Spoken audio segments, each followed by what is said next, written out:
வணக்கம். தமிழ் ஃபுட் கார்னர்ல கோதுமை மாவு வெஜிடபிள் ரொட்டி பண்ண போறோம். இந்த ரொட்டி சாப்பிட்டாவும் சாப்பிட்றதுக்கு ரொம்ப ரொம்ப டேஸ்டாவும் இருக்கும். வெஜிடபிள்ஸ் எல்லாம் சேர்த்து பண்ணிருக்கிறதுனால ஹெல்த்தியாவும் இருக்கும். இந்த ரொட்டியை நீங்க விருப்பப்பட்ட சட்னி வச்சு சாப்பிட்டுக்கலாம். எப்படி பண்றதுன்னு பார்க்கலாம். இந்த பாத்திரத்துல 1 கப் கோதுமை மாவு எடுத்த அதே கப்லயே 1/4 கப் கேரட் துருவல், 1/4 கப் பீட்ரூட் துருவல், 1/4 கப் சௌச்சவை துருவி வச்சிருக்கேன். நீங்க சௌச்சவுக்கு பதில் வெள்ளரிக்காய், சொரக்காய் எதுனாலும் துருவி சேர்த்துக்கங்க. 2 டேபிள் ஸ்பூன் பொடியா கட் பண்ண வெங்காயம், 1 டேபிள் ஸ்பூன் தேங்காய் துருவல், 1 அல்லது 2 பச்சை மிளகாய் உங்களுடைய காரத்துக்கு தகுந்தபடி சேர்த்துக்கங்க. குழந்தைங்க சாப்பிட்ற மாதிரி இருந்தா பச்சை மிளகாயில் உள்ள விதைகளை நீக்கிட்டு கூட சேர்த்துக்கங்க. 2 டேபிள் ஸ்பூன் பொடியா கட் பண்ண கொத்தமல்லி இலைகள், 1/2 டீஸ்பூன் சீரகம், இதுக்கு தேவையான அளவு உப்பு. இத ஃபர்ஸ்ட் தண்ணி எதுவும் சேர்க்காம நல்லா மிக்ஸ் பண்ணிருங்க. நம்ம சேர்த்த காய்கறிகள் அப்புறம் வெங்காயம் எல்லாத்துலயுமே நீர்ச்சத்து இருக்கும். அதனால ஃபர்ஸ்ட் தண்ணி சேர்க்காம மிக்ஸ் பண்ணிக்கணும். இத மாதிரி மிக்ஸ் பண்ணிட்டு இதுல கொஞ்சம் கொஞ்சமா தண்ணி சேர்த்து சப்பாத்தி மாவோட தளர்வா நமக்கு செஞ்சுக்கணும். தண்ணியை கேர்ஃபுல்லா சேர்த்துக்கங்க, மொத்தமா ஊத்திடாதீங்க. இந்த ரொட்டியை தட்டி தட்டி தான் போட போறோம், அதனால கொஞ்சம் தளர்வா பிசைஞ்சுக்கணும்.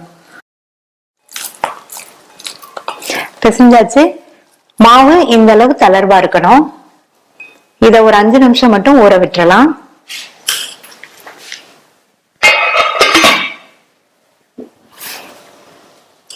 அஞ்சு நிமிஷம் ஆச்சு. ரொட்டியை தட்டிடலாம்.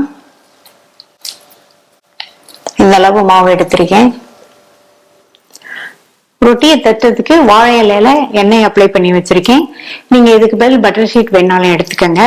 நம்ம எடுத்து வச்ச மாவை இதுல வச்சுட்டு கையில லைட்டா எண்ணெய் அப்ளை பண்ணிட்டு ரவுண்டா தட்டிடலாம்.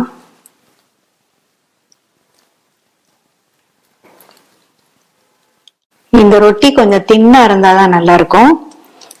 அதே மாதிரி எல்லா பக்கமும் ஒரே திக்னஸ்ல இருக்கிற மாதிரி தட்டிக்கங்க.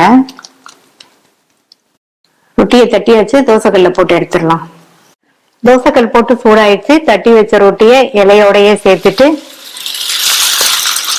லைட்டா இந்த மாதிரி தட்டி விட்டுட்டு எடுத்துடலாம்.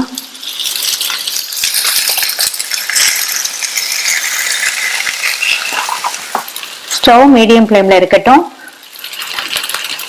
மேல கொஞ்சம் ட்ரை ஆனதுக்கு அப்புறமா கொஞ்சமா எண்ணெய் சேர்த்துக்கலாம். ரொட்டியோட மேல் பக்கம் ட்ரை ஆயிருக்கு. இந்த ஸ்டேஜ்ல இதுல 1/2 டீஸ்பூன் எண்ணெயை சேர்த்து நல்லா இந்த மாதிரி அப்ளை பண்ணி விட்டுட்டு திருப்பி போட்டுக்கலாம்.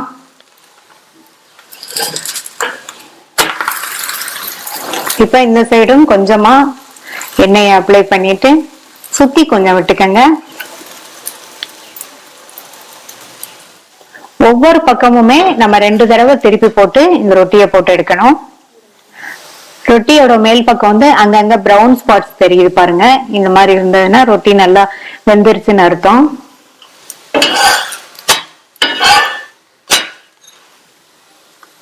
ரொட்டி 2 சைடுமே நல்லா கரெக்டா வெந்துருச்சு. எடுத்துடலாம்.